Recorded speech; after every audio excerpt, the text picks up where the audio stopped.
Olá, gente, boa noite. Vamos dar início então a mais um Professora Responde, aquela live de perguntas e respostas em que eu respondo as perguntas que vocês me deixam aqui nos stories. Hoje eu recebi várias perguntas diversas de diversos temas e todas elas muito interessantes. De verdade, recebemos perguntas de qualidade, né? E eu quero começar já falando sobre algumas que com frequência eu recebo. Então, assim, uma das perguntas que eu recebo com muita frequência é essa daqui, olha, gente.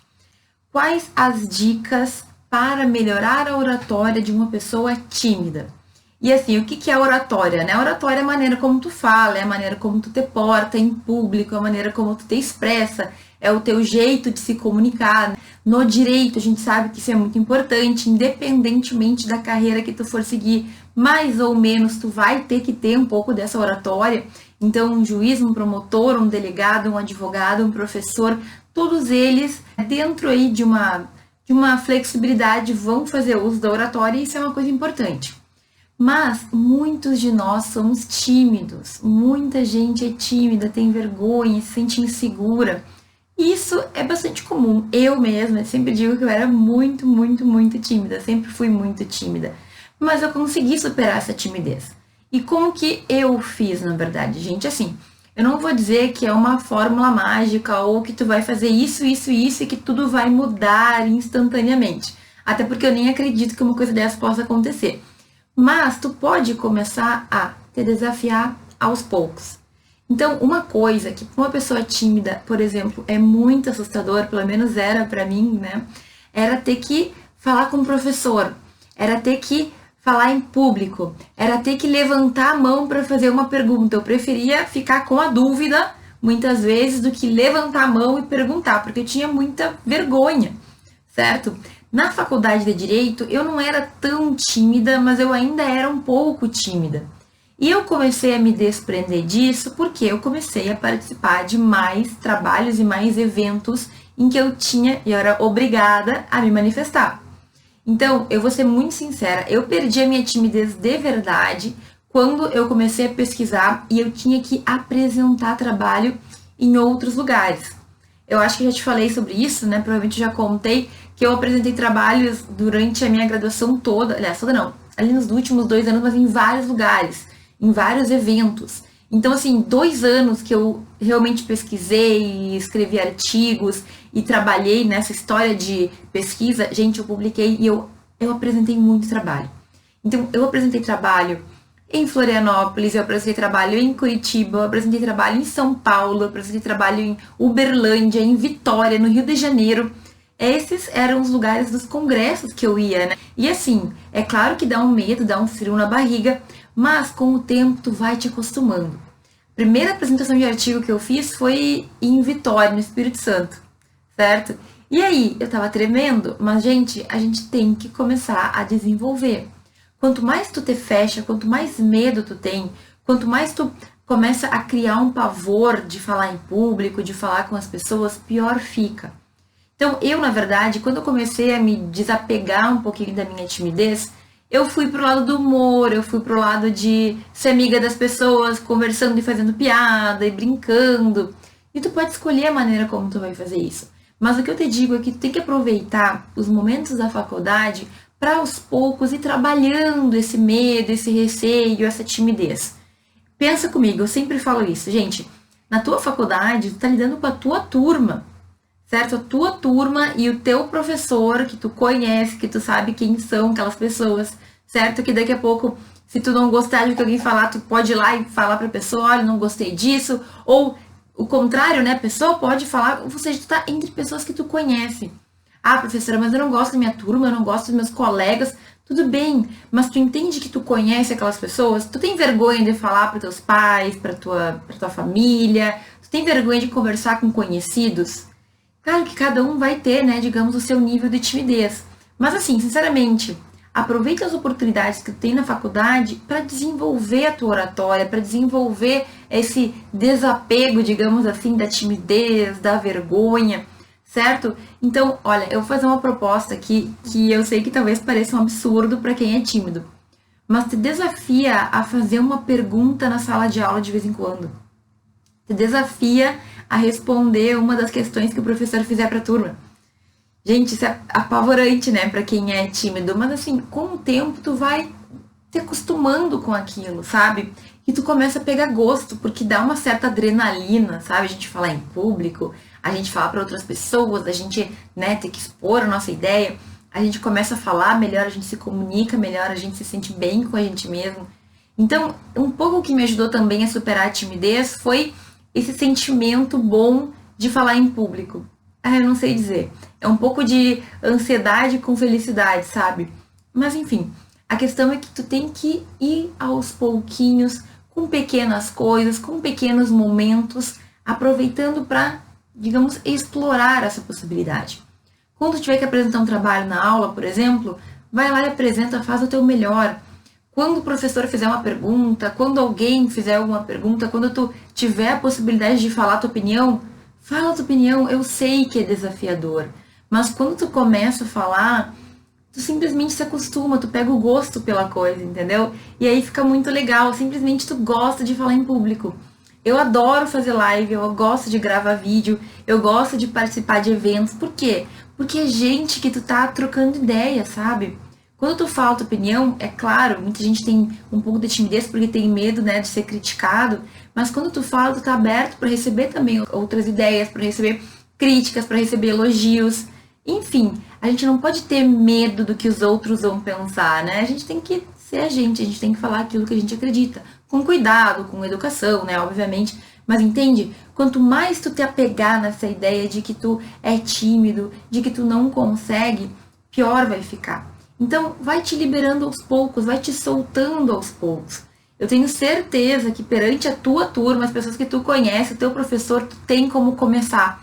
Tem como começar fazendo um comentário, fazendo uma pergunta, fazendo ali algum tipo de complementação. Não é também ficar a pessoa que o tempo inteiro fala, não, mas de vez em quando, sabe? Vai treinando isso. E outra, se tu tem a possibilidade, procura um grupo de pesquisa ou procura eventos para que tu comece a te desafiar e apresentar trabalho. Gente, dá um frio na barriga, mas é tão bom. Eu já contei aqui, né? Minha primeira apresentação foi num evento na capital do Rio Grande do Sul, em Porto Alegre, num evento do Ministério Público, super chique e assim, fino, sabe? E, gente, assim, hoje eu olho para trás e penso, meu Deus, eu fui muito corajosa, porque qualquer pessoa ficaria, sabe, nervosa de apresentar naquele ambiente. Eu fui lá, apresentei, levei ali umas críticas, entre aspas, né? Na verdade, não foi nada difícil, não foi nada malvado, é sempre as pessoas tentando colaborar. E no fim vale muito a pena. Depois que tu faz, tu fica feliz, tu fica orgulhoso contigo mesmo, né? Até fazer a gente fica com medo, mas depois a gente pensa, nossa, fui lá e fiz. Nossa, tá lá no meu currículo. Fiz a pergunta, fiz o comentário, falei o que eu queria falar. É simplesmente muito bom, certo? Então a minha dica é, vai com calma. Quando tu tiver oportunidade, começa a desenvolver a tua fala, começa a desenvolver assim a conexão, né, da tua fala com o teu pensamento. Uma coisa que também ajuda muito, e eu sei que não faz parte da pergunta, mas as pessoas têm dificuldade de se concentrar em aulas e de se concentrar em palestras. E eu uso uma técnica que pra mim funciona muito bem. É o seguinte, eu presto atenção na palestra inteira porque eu quero fazer uma pergunta no final. Então eu penso, não, eu tenho que fazer uma pergunta para essa pessoa no final, então eu tenho que ouvir com atenção, porque eu não posso fazer uma pergunta idiota, eu não posso fazer uma pergunta que contradiga o que ele falou, ou que ele tenha... Imagina, a pessoa explicou uma coisa toda a palestra, aí tu vira e faz a pergunta exatamente do que ele ficou falando durante 50 minutos, aí não dá, né? A mesma coisa em sala de aula, tá? Presta atenção, não vai sair falando qualquer coisa só pra ir matando a tua timidez, não. Presta atenção no que o professor falou, faz uma pergunta legal, não contraria aquilo que ele acabou de falar, e também não pergunta algo que ele está explicando há meia hora e que bastava tu ter ouvido ele explicar para ter entendido, tá? Então vamos com calma. A dica principal é, vai te soltando aos poucos, começa pela tua sala de aula, começa ali nas tuas aulas com teus colegas, com os teus professores, que logo, logo tu vai te sentir mais à vontade para ir para outros ambientes e, se Deus quiser, em breve tu já vai estar tranquilo aí falando para mais pessoas, é isso que a gente quer, certo? Por que é importante, gente, a gente treinar a nossa oratória? Porque durante a nossa vida a gente vai ter vários momentos em que isso vai ser requerido. Independentemente do que tu for seguir, vai ter sim esse requerimento, tu vai ter essa necessidade. E se tu já tiver desenvolvido durante a faculdade ou já tiver iniciado, vai ser mais tranquilo. Imagina uma pessoa que vai fazer uma prova oral e que nunca falou em público, ficou lá 10 anos só estudando fechado em casa. Vai ter um pouco mais de dificuldade, né? Então, começa aos poucos, vai esquentando aí a tua voz, vai esquentando aí o teu ser orador, que as coisas vão se ajeitando com o tempo e tu vai melhorar. A primeira apresentação, o primeiro comentário, a primeira pergunta pode ser que sejam ruins, mas com o tempo as coisas tendem a ficar melhores, ok? Timidez é algo que a gente tem que tratar, que a gente tem que trabalhar, que a gente tem que se desenvolver no sentido de se desafiar. Se desafia um pouquinho, sai um pouquinho da zona de conforto que tu vai ver que tu consegue resolver isso daí. O que acha de estagiar no primeiro semestre? Gente, eu já respondi essa pergunta várias vezes, mas eu sei que é uma dúvida que a gente pensa muito, que a gente reflete, né? Que quem está no início da faculdade se faz. E é o seguinte, eu tenho uma posição muito clara. Eu acredito que o primeiro semestre não é o estágio, não é o momento ideal para que tu faça estágio, certo? Fora da instituição, numa instituição pública. E eu entendo isso, por quê? Porque no primeiro semestre tu ainda está tendo matérias muito fundamentais, matérias muito de base.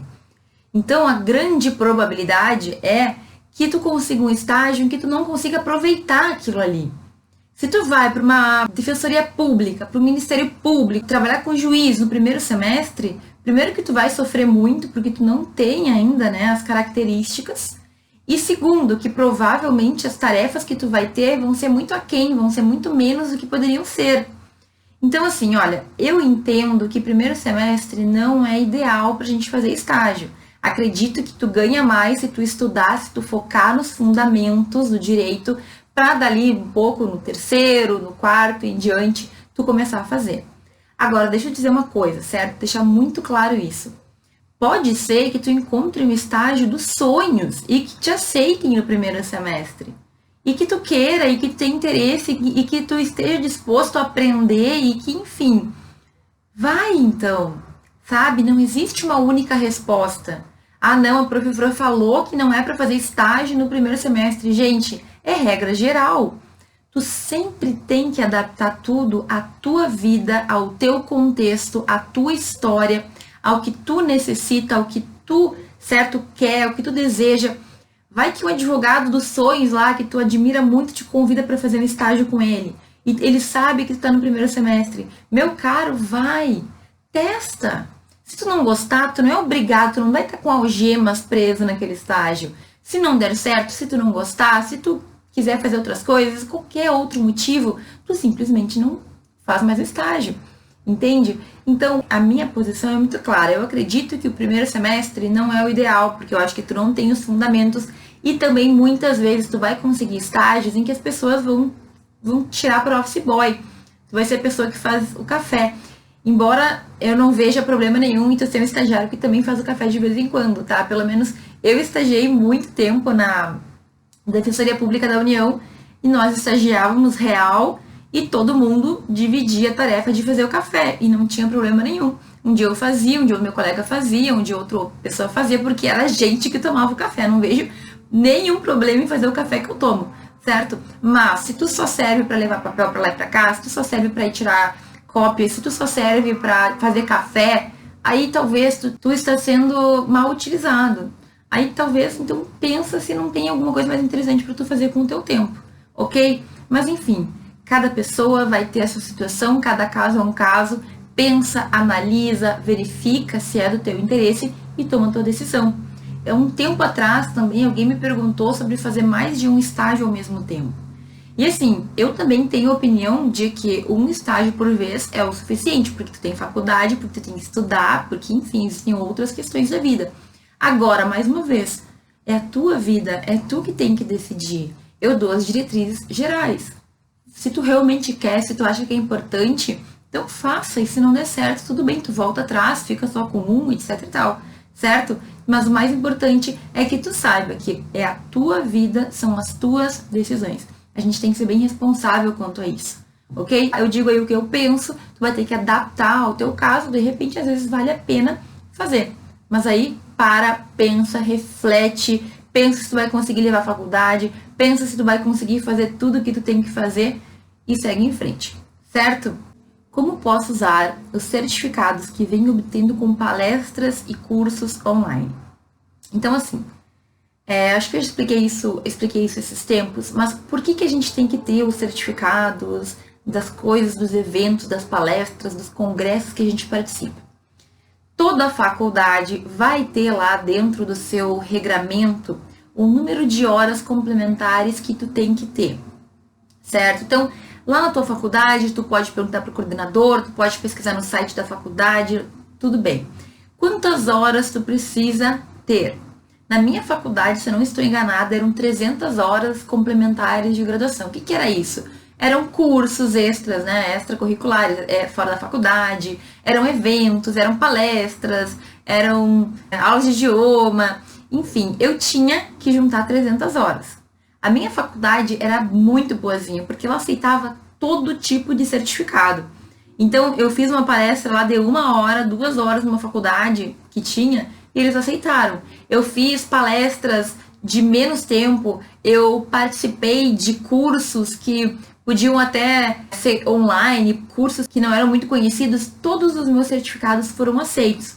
Então, eu tive, acho que mais de 1.000 horas horas complementares de graduação com os meus certificados que eu tinha, certo? Na tua faculdade é a mesma coisa. O que tu tem que cuidar, então? E como que tu pode usar esses certificados? Tu tem que verificar se tu consegue usar esses certificados para essas horas complementares, e tudo isso depende da tua instituição, certo? Então, a minha aceitava todo tipo de certificado. Algumas faculdades não aceitam, elas têm restrições, então tu vai ter que verificar se a tua faculdade aceita ou não aceita. E na minha faculdade, na maioria das faculdades, tu tem que protocolar uma cópia desse certificado e pedir para que essas horas sejam computadas, ok? Então, tu junta os teus certificados, tu descobre como que funciona na tua instituição, na tua faculdade, se eles aceitam aquelas horas, e se tu tem que juntar um pedido, se tu tem que pagar um valor, algumas faculdades pedem para que tu pague um valor para poder juntar as horas, certo? E tu vai lá e vai utilizar para essa complementação. Além dessa utilização, que eu acho que é a utilização mais prática que nós teremos, tu pode também colocar no teu currículo. E o currículo que eu estou falando aqui é o currículo Lattes, que é o currículo acadêmico, que é o currículo em que a gente vai colocar tudo que a gente fizer de pesquisa, de extensão, certo? E tu pode ir acrescentando no teu currículo todo e qualquer evento que tu participe.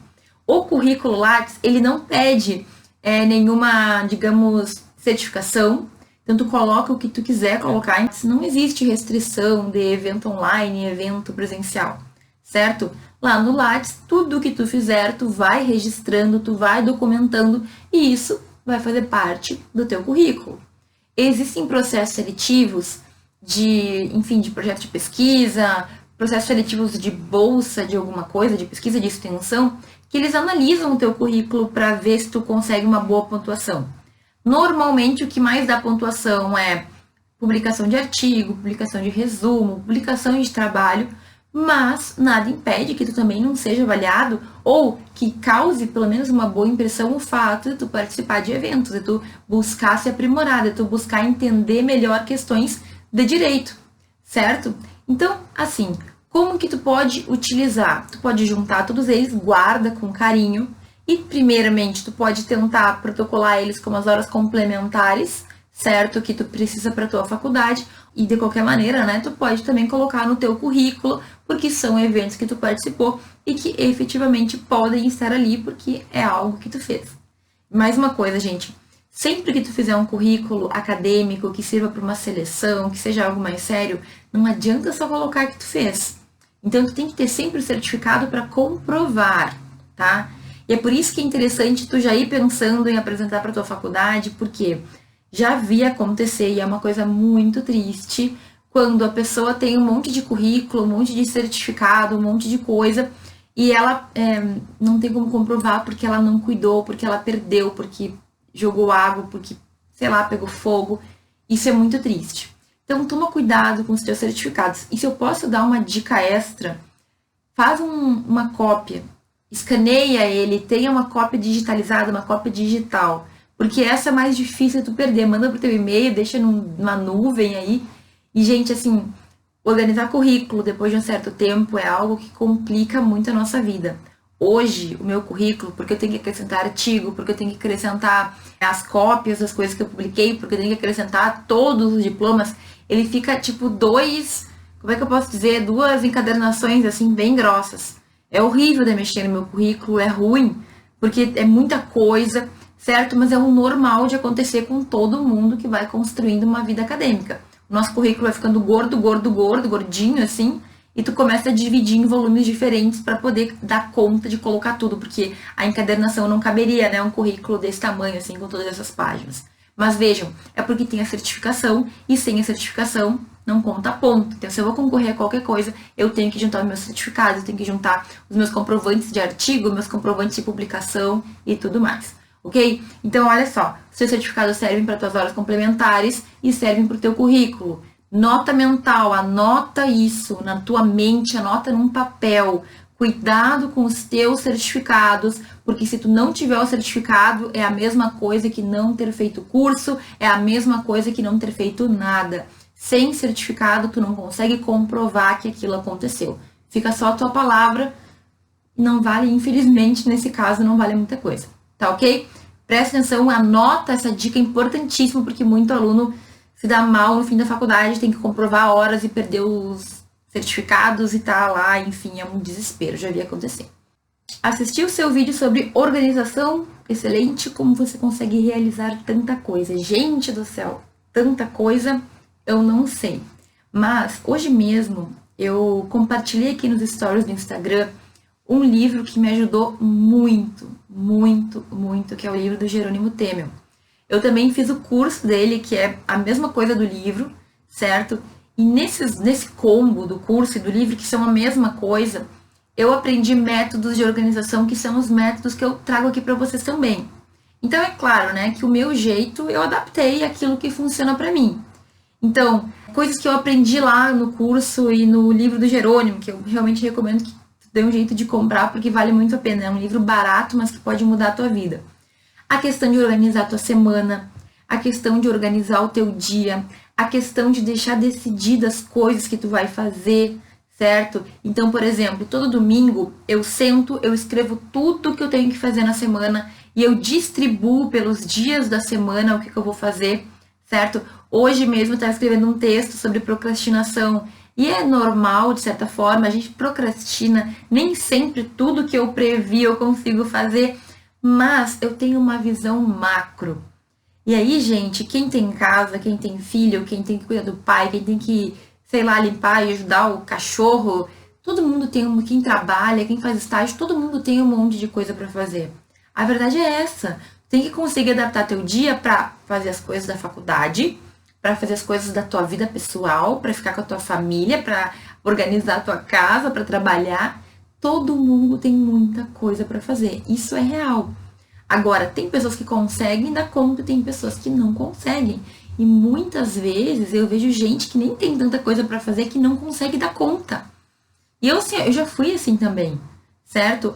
Hoje eu tô num processo que eu me sinto muito feliz comigo mesma. Porque eu faço muita coisa, mas ao mesmo tempo, tem dias que eu penso, podia ter feito mais, sabe? Hoje foi um dia meio perdido, hoje eu não fiz como eu queria fazer, ficou faltando coisa, certo?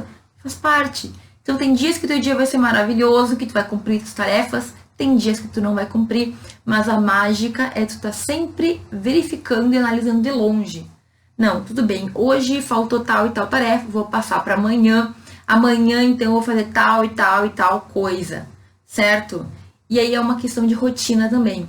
A gente já ouviu falar tão mal de rotina, né? Eu, pelo menos, tenho a impressão de que, por muito tempo, falar de rotina era uma coisa ruim. Ninguém quer estar na rotina, todo mundo quer sair da rotina, não, sabe? Propaganda, assim, saia da rotina, não sei.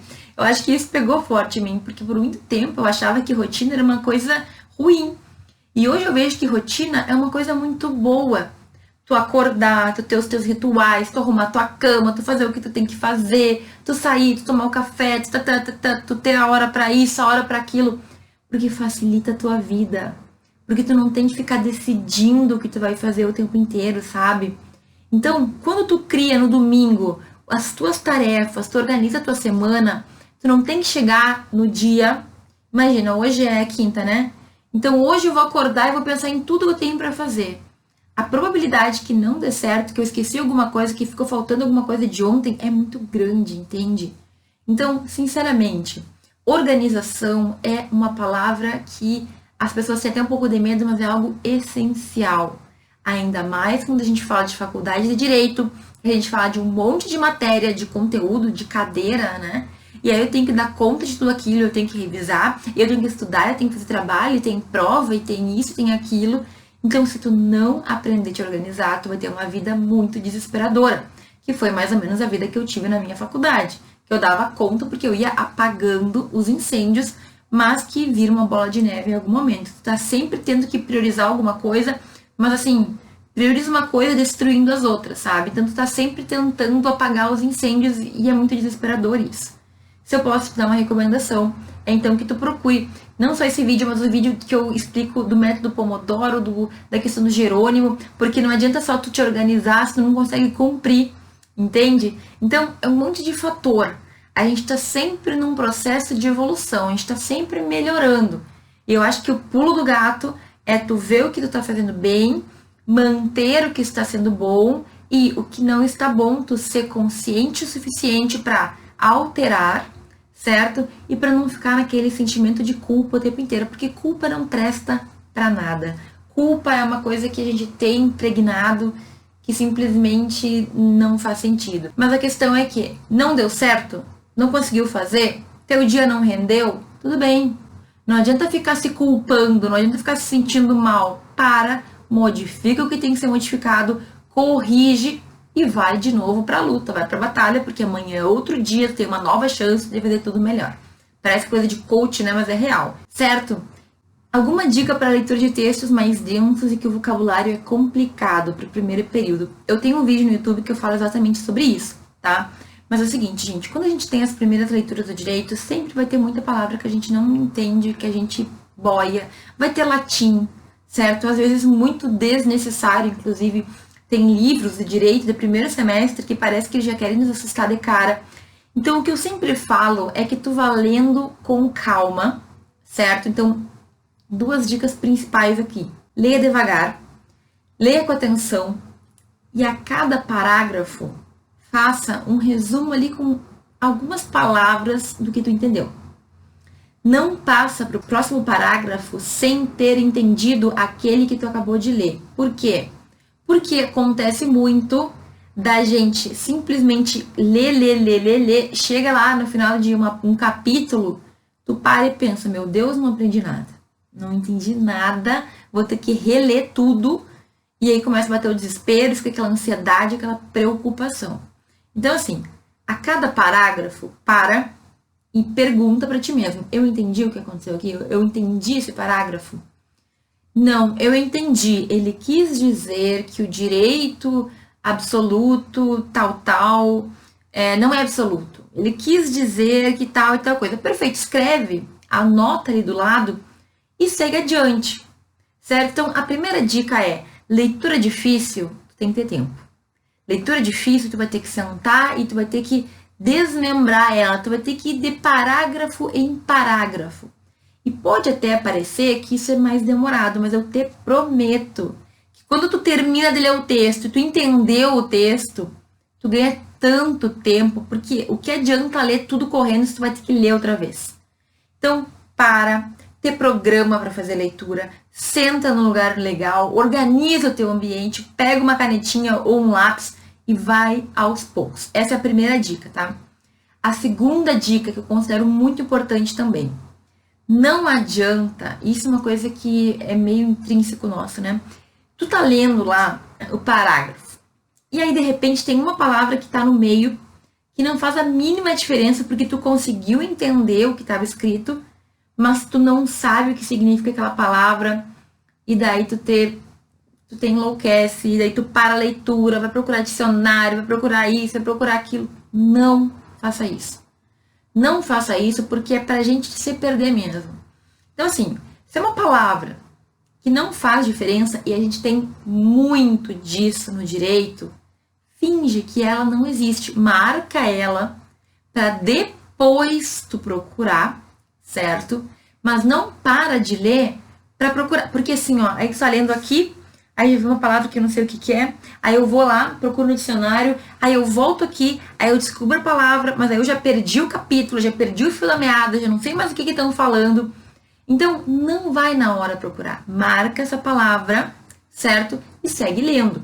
Tu entendeu? Tu conseguiu entender o parágrafo? Ótimo, vou adiante. Agora não, realmente aquela palavra ela era central. Era uma palavra muito importante, então, aí nesse caso, que realmente não conseguiu entender o contexto, aí não tem jeito, tu vai ter que parar, vai ter que procurar para poder entender o contexto e depois seguir adiante. Mas entende que é só se for realmente muito importante, certo? Muitas vezes, até uma palavra que se repete várias vezes, tu entende no contexto o que significa. Ok? Então, deixa um pouco a tua cabeça andar sozinha. Porque se a gente se prende de palavra em palavra, tu empaca, tu não consegue sair do lugar. Inclusive, tem um vídeo aqui que eu fiz sobre vocabulário no YouTube, que é como ampliar seu vocabulário, alguma coisa assim, que eu dou uma dica bem legal que eu usava na minha vida acadêmica, que é ter um caderno que tu vai escrever as palavras que tu não conhece, as palavras que tu descobriu, as palavras que tu está aprendendo. E aí tu vai ter um caderninho em que tu vai anotar, pode ser em ordem alfabética, até separa, sabe? Bota uns post-itzinhos para separar, tipo um dicionário, e ali tu vai escrevendo as palavras novas. Tu adquire vocabulário e tu não esquece daquelas que tu aprendeu. E se tu esquecer também, tu abre teu dicionário e tu olha, certo? É tipo um índice próprio, um dicionário próprio, um dicionário jurídico próprio. Só o que tu não entendeu, tu vai escrevendo naquele caderninho. E no final isso pode ser bastante útil, porque tu não esquece mais, tu consegue guardar melhor e tu pode usar essas palavras um dia, certo? Eu sou super contra, assim, palavras enroladas, pessoas que não conseguem falar com fluidez, com facilidade. Mas enfim, cada um. De repente tu quer ser uma dessas pessoas que falam cheio de floreios. Tudo bem. Então, pode falar, mas se tu quiser, tu vai ter que ter um bom vocabulário, vai ter que ter um palavreado, um vernáculo mais bonito. Esse caderninho também pode te ajudar bastante. Se voltasse para a faculdade, o que faria de diferente? Eu acho ótimo que eu fico recomendando o vídeo do YouTube, porque realmente tem vídeo para tudo isso. Muito completo no nosso canal do YouTube.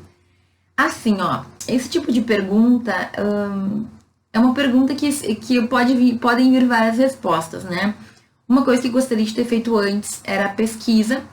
Então, a pesquisa é uma coisa que eu comecei a fazer muito tarde na minha faculdade, porque eu não tive oportunidade, porque eram pouquíssimos grupos de pesquisa, porque eles só aceitavam alunos iniciantes. Então, infelizmente, eu queria muito ter feito antes, mas não teve como fazer, certo? Outra coisa que eu teria feito, se eu tivesse, né, a visão de hoje, assim, seria ter me inteirado, ter me esforçado mais para ter conteúdos de base fixos na minha memória, na minha mente, de, por exemplo, conseguir entender conceitos básicos, não esquecer mais. Esse é um problema porque a gente não percebe o quanto a revisão, por exemplo, faz diferença no nosso estudo. Eu percebi isso muito tarde. E eu percebi que eu estava muito por fora de coisas quando eu via que, por exemplo, tinha colegas que já estavam num nível diferente, eles já sabiam lá que eles queriam alguma coisa, eles já estavam focados naquilo. Então, para quem quer concurso, por exemplo, que no fim não era o meu caso, mas eu faria, se eu quisesse concurso muito, eu teria pego o último ano da minha faculdade, teria estudado muito, assim, para concurso. Não só esperar a faculdade terminar. Gente, a gente tem tempo na faculdade. Se tu não tá com muita coisa de estágio, se tu não tá envolvido com projetos, se tu não tá... Porque o meu último ano eu estava envolvida com seleção de mestrado, então foi muito intenso, muito intenso. Mas eu teria feito isso, se fosse assim o meu desejo. E eu acho que, claro, que depende muito do que tu quer, né? Então, se eu quisesse concurso, eu teria começado a estudar antes. Se eu quisesse advogar, uma coisa que eu teria feito era, no último ano, encontrado de qualquer jeito um estágio no escritório de advocacia, no intuito de me manter no escritório depois, certo? Se eu quisesse, não sei. Como eu queria, eu não sabia o que eu queria, mas eu sabia que eu queria o mestrado. Então, eu fiz justamente essa preparação nos últimos 2 anos para conseguir ter um bom currículo, para conseguir passar num processo seletivo, certo? Mas tudo depende, né, gente? Um erro que eu cometi na minha faculdade, que eu sempre falo também, é que eu tinha muito medo. Isso é uma coisa que eu mudaria muito, assim. ficar com receio, ficar insegura, ter medo de fazer estágio, demorar para fazer estágio porque tinha receio, demorar para, sei lá, para dar cara a tapa, demorar para pesquisar, demorar para fazer muita coisa por medo.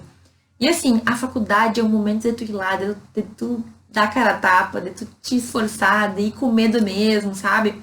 Eu tenho muitas coisas boas também que eu fiz, que eu não me arrependo, que eu acho interessante de falar, que foi o intercâmbio, que foi a monitoria que eu fiz, que foi o estágio visita. Então, eu acredito que eu teria aproveitado melhor as matérias de base, sim, para ter fundamentos. Acredito que eu teria focado mais em algumas matérias que me interessavam. Claro que na época eu não tinha essa visão, né? Mas hoje eu vejo que, de repente, se eu tivesse focado com muita atenção matérias que se mostraram importantes para mim, eu teria tido uma vida muito mais fácil, certo? Mas enfim, varia, depende muito. É uma coisa que é uma resposta que, se tu me perguntar semana que vem, talvez eu vá te falar outra coisa. Acho que o mais importante é tu estar seguro que tu tá fazendo o teu melhor, certo? E nem sempre eu estava. E tu saber que tu tá fazendo aquilo porque tu tem um caminho, porque tu quer alcançar alguma coisa. Eu acho que, no meu caso, uma coisa que me incomodou e que me atrapalhou muito foi uma falta de clareza. Eu queria concurso, né? A princípio eu pensava em todos os concursos, mas não pensava em nenhum. Eu não queria ser advogada, porque eu fiz a prova da OAB, mas eu não me imaginava advogando. Eu não pensava que eu ia ser professora, porque eu queria muito fazer mestrado, mas eu não via isso pra mim. Então, essa falta de clareza me atrapalhou, me cegou muito. Eu te digo que tu não precisa decidir qual profissão tu quer, tu não precisa decidir tua carreira logo, mas quanto antes tu tiver ali uma pista, melhor, porque assim tu vai direcionando teus estudos e vai direcionando teu foco para aquilo. Ah, tu quer concurso? Então, tem coisas que tu já pode fazer desde a faculdade, a gente tem live sobre isso, inclusive, certo? Ah, tu quer advogar? Perfeito, como é que tu vai construir? O que tu vai fazer desde a faculdade para construir, digamos assim, essa possibilidade da advocacia? Instagram jurídico, tu vai estagiar num grande escritório, tu vai pensar em alguma coisa diferente, eu não sei. Mas cada um de nós, a depender do caminho que a gente tem mais visão, a gente pode ir construindo, sabe? Para não chegar no final da faculdade e ser aquele desespero que ninguém sabe o que fazer. E até, eu não sei para quem que eu falei isso, mas muita gente se forma e não sabe o que vai fazer e tá perdido. E aí o que muita gente faz no direito é ir fazer uma pós-graduação sem ter nenhum motivo para isso, sem ter uma estratégia. Ah, eu vou fazer pós-graduação em direito penal, em processo penal, em direito constitucional, em qualquer coisa, mas é só para dizer que está estudando, porque na verdade a pessoa não sabe o que ela quer. Então, toma cuidado com isso também, certo? Se tu não sabe o que tu quer fazer, espera, deixa as coisas irem, não sai fazendo tudo e qualquer coisa só para dizer que tá fazendo. Inclusive, na postagem de hoje no Instagram eu falei sobre isso, né? Não faça faculdade de direito só para ter algo para fazer. Faça porque tu quer, faça porque tu tem um intuito, um objetivo com aquilo. E se tu não tem, então espera, então faz outra coisa, porque tu vai estar perdendo tempo e dinheiro e desperdiçando também tempo de outras pessoas. Então, foca naquilo que tu deseja, certo? Não sei se a resposta ficou clara, mas que ela ficou muito completa, ela ficou, né? A gente deu umas voltas aqui para falar sobre tudo isso. Por que matéria de processo é tão difícil? E qual a dica para fixar e entender o conteúdo? Então, assim, gente, ó, qualquer matéria que tu tenha um pouco mais de dificuldade, para ti vai parecer que é super difícil, né? Então, isso tem gente que acha, tem gente para achar todas as matérias difíceis. Então, eu não gostava de penal e tem gente que ama penal, por exemplo. Acredito que quando a gente fala de processo, a gente está falando já de alunos que estão mais adiantados no curso. Está pelo menos ali no segundo ano, certo? Pelo menos na maioria das faculdades, a gente vai estar no segundo ano, começa ali com o processo 1, processo 2 e tudo mais. Na minha percepção, processo, especialmente processo civil, que é o que eu tenho mais proximidade, ele complica a nossa vida porque a gente tem que ter um bom conhecimento de direito civil, do direito material, né? E se for processo penal, do direito penal também. E tu tem que ter algumas noções de várias outras matérias que muitas vezes tu não teve ainda. Então, por exemplo, quando a gente vai falar de processo e tu vai lá nos primeiros artigos falar das partes, vai ter aquele momento em que ele vai falar sobre condomínio, sobre o síndico, sobre quem pode ser parte, quem não, a massa falida. E aí tá no primeiro processo e estão falando termos que tu não sabe nem o que é, que tu não tem ideia do que é. Então, eu acho que o processo ele complica um pouco a nossa vida porque ele acaba tendo pezinho em várias outras matérias que muitas vezes a gente não teve ainda. E quando chega nessas outras matérias, tu já ouviu falar e tu acha que tu sabe o que é. Então, pelo menos no início, muito da parte do processo vai ser meio que uma decoreba, que tu não tá fazendo porque tu entende, mas é porque tu decorou lá no código e que a tal massa falida, a questão da parte, ela tem um tratamento especial, entendeu? Então, acredito que isso dificulta um pouco. Mas o que a gente tem que fazer? Primeiro que a gente tem que ter um pouco de paciência. O processo ele vai ficando mais compreensível com o passar do tempo, porque tu vai ganhando os elementos que tu precisa para entender o processo e as coisas vão ficando mais tranquilas. E a outra coisa é que não adianta, pelo menos a parte que o professor vai ter que cobrar, tu vai ter que estudar para entender pelo menos o básico, pelo menos os fundamentos. E por que eu sou tão chata com essa história de fundamento? Porque, gente, se tu não tem o fundamento do direito, se tu não entende o porquê das coisas serem daquela maneira, muda uma lei e tu te desespera, porque tu não entendia nem a primeira, tu não entendia o porquê da primeira ser daquele jeito. Então mudou e agora tu vai ter que decorar tudo de novo, uma coisa que tu tinha decorado já, entende o que eu quero dizer? Então aqui eu consigo ver também a importância dessas matérias que nos trazem porquês. Por que isso? Por que aquilo? Por que é assim? Por que não é assado? Por que a gente tem tanta lei no Brasil? Por que a gente não é mais como os Estados Unidos? Tudo isso a gente tem no primeiro ano de faculdade. E aí muita gente diz que é bobagem, que é matação, que é encheção de linguiça, blá, blá, blá. E não percebem que isso faz com que mais pra frente tu tenha embasamento para entender algumas coisas. Então, olha só, o processo, assim como outras matérias, vai ter as suas peculiaridades. O que eu costumo dizer, pelo menos para que tu entenda aquilo que tu precisa para aquele semestre? Estude, revise, faça os teus resumos, os teus mapas mentais, procura questão de concurso, dá uma olhada de vez em quando em algum julgado que trata daquele tema. Ai, amicus curiae, é o tema de, sei lá, consumidor. Quem é consumidor no processo para ser parte? Procura uma decisão. Hoje, inclusive, eu dei a dica do buscador do Dizer o Direito. Procura decisões que, talvez lendo, tu entenda melhor na vida, no caso concreto, como que funciona. Porque o processo civil, gente, ele costuma ficar mais tranquilo na hora que tu começa a ver mais a prática, certo? Então, são muitos elementos que acabam interferindo nesse nosso aprendizado. E aí, tu vai ter que ter um pouco de paciência, tu vai ter que ter um pouco de esforço, vai ter que ter, entre aspas, um pouco de decoreba no início, porque tem algumas coisas que tu não vai saber o que significa, mas que tu tem que responder certo na prova, principalmente detalhes. Mas te juro, mais pra frente, quando tu tá mais acostumado com as outras matérias, com o direito em si, as coisas tendem a ficar mais compreensíveis. Eu sempre falo que a gente vai fazendo faculdade, a gente vai construindo, assim, uns tijolinhos. Só que tu só vê uns tijolinhos subindo, assim, tu não consegue ver o que é. E aí, quando tu termina a faculdade, aí tu consegue montar uma figura. Ah, não, eu tava construindo um iglu. Eu tava construindo uma casa. Não, aqui, ó. Eu construí uma coisa aqui, que é uma churrasqueira, sei lá.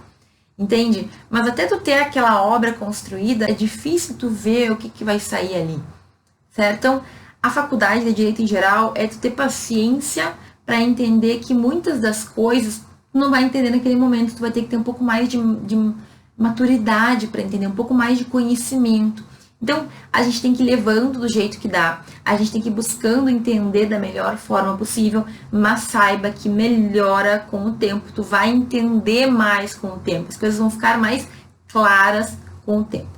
Quem está no 7º semestre e ainda não conseguiu estágio, o que fazer? Gente, não é problema tá no 7º semestre e não ter feito estágio, tá? Por quê? Porque tu ainda tem, 2, 3 anos de faculdade, 7º, 8º, 9º, 10, 2 anos, né? 2 anos de faculdade. Tu ainda pode ter bastante experiência e pode fazer coisas bem legais nesses últimos 2 anos. Lembrando que o ponto positivo disso é que tu já tem mais bagagem teórica, tem mais entendimento, mais compreensão para fazer estágios mais complexos também. Então, assim, eu comecei estágio no 7º semestre. Eu não fazia estágio antes, eu comecei a fazer já bem tarde. E era uma coisa que eu realmente podia ter feito antes, eu tive medo, etc e tal. O meu primeiro estágio eu consegui por indicação. Então, eu te sugiro que se tu quer fazer estágio, tu comece a procurar meios, comece a procurar de que maneira tu pode conseguir esse estágio. Então, tem um vídeo no YouTube, mais um vídeo no YouTube em que eu te digo, que eu te dou dicas de como conseguir um estágio. Mas quais são as principais? Então, fala com amigos teus que fazem estágio e que poderiam te dar uma indicação. Fala com os teus professores que podem, de repente, saber de alguém que está procurando estagiário. Fica atento aos editais que saem com frequência das instituições públicas.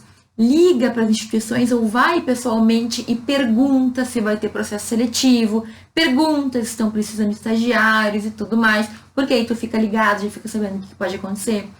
Vai nos escritórios de advocacia que tu não tem contato nenhum, porque infelizmente tu não tem nenhum colega, nenhum professor que possa te indicar. Leva o teu currículo, te apresenta, fala com a secretária, te mostra uma pessoa que se importa. Então, te oferece, deixe as pessoas saberem que tu está procurando estágio. Então, comenta ali com a tua turma, comenta ali com as pessoas que estão ao teu redor. Se alguém souber de uma vaga, elas vão te avisar, entende? Então, acho que o mais importante é tu começar a mostrar para o universo que tu quer um estágio, é tu ir atrás, é tu falar com pessoas, é tu buscar indicações, é tu buscar pessoas que possam te ajudar, certo? E aí, é torcer também para que isso dê certo. Mas assim, manda e-mail, se não tem mesmo como ir presencialmente, ainda mais agora, nesses tempos. Manda e-mail, fala com conhecidos, fala com pessoas, busca alguém que possa te indicar para alguma coisa, certo? E vai dar certo. E não tem problema tu começar tarde. A questão é que tu tem que começar se tu quiser. Eu recomendo, sim, acho importante fazer estágio na faculdade. Tenho muitos colegas que não fizeram e, assim, tiveram muita dificuldade depois para conseguir se dar bem, para conseguir sentir segurança. Alguém me perguntou aqui se tem algum período específico. Olha, eu acredito que a partir do 4º semestre tu já pode começar a procurar. 4º, 5º, 6º, como eu falei no início da live, né? Não existe uma única resposta. Mas se tu tem disponibilidade, se tem possibilidade, ali no meio do curso, já é muito bom começar a fazer estágio, procurar estágio. Tem gente que começa mais cedo para deixar os últimos anos sem fazer estágio, para fazer outras coisas. Adapta. Se tu tiver oportunidade, comece a fazer estágio assim que possível. Mesmo que seja no primeiro, que eu falei agora há pouco que não é o melhor. Mas se for a tua oportunidade, por que não aproveitar? Se não der certo, tu desiste. Ok? Então, eu acho que 4º semestre, 5º semestre é uma boa ideia. Qual a dica para estudar nessa pandemia com as aulas online? Gente, aqui é um pouco de tudo, né? É tu ter organização, é tu te concentrar, controla o teu ambiente, pede para as pessoas simplesmente te deixarem um pouco em paz, entre aspas, né, naquele momento de aula, organiza o teu dia, faz uma previsão daquilo que tu vai estudar, certo? Te afasta do celular, te afasta daquilo que te atrapalha, vai ver aula online, desliga tudo que tá junto que não é aula, certo? Por quê? Porque a gente se distrai, porque dá sono, porque dá preguiça e tudo mais, enfim, dá vontade de fazer qualquer outra coisa. Mas a questão é a organização e é também saber que todo mundo está passando por um período de dificuldade, desses momentos que a gente fica em casa ou fica grande parte do tempo em casa. Então, te cobra dentro de uma normalidade. Não adianta também, porque eu tô em casa, eu tenho que fazer tudo. Não, vai devagar. Preveja 5 coisas que tu vai fazer no teu dia e cumpra essas 5 coisas. Se tu conseguir fazer isso, já é muita coisa, certo? Muita coisa mesmo. Então, vai com calma, te organiza, vê o que tu vai fazer, define teus horários e tenta encontrar uma rotina, porque como eu falei antes, isso facilita muito a nossa vida. Eu espero que vocês tenham gostado da live, que tenha ficado tudo claro. Se não ficou, manda uma mensagem. Sempre que possível, eu tô aí pra gente conversar. Certo, gente? Um grande beijo, um grande abraço e a gente segue se falando.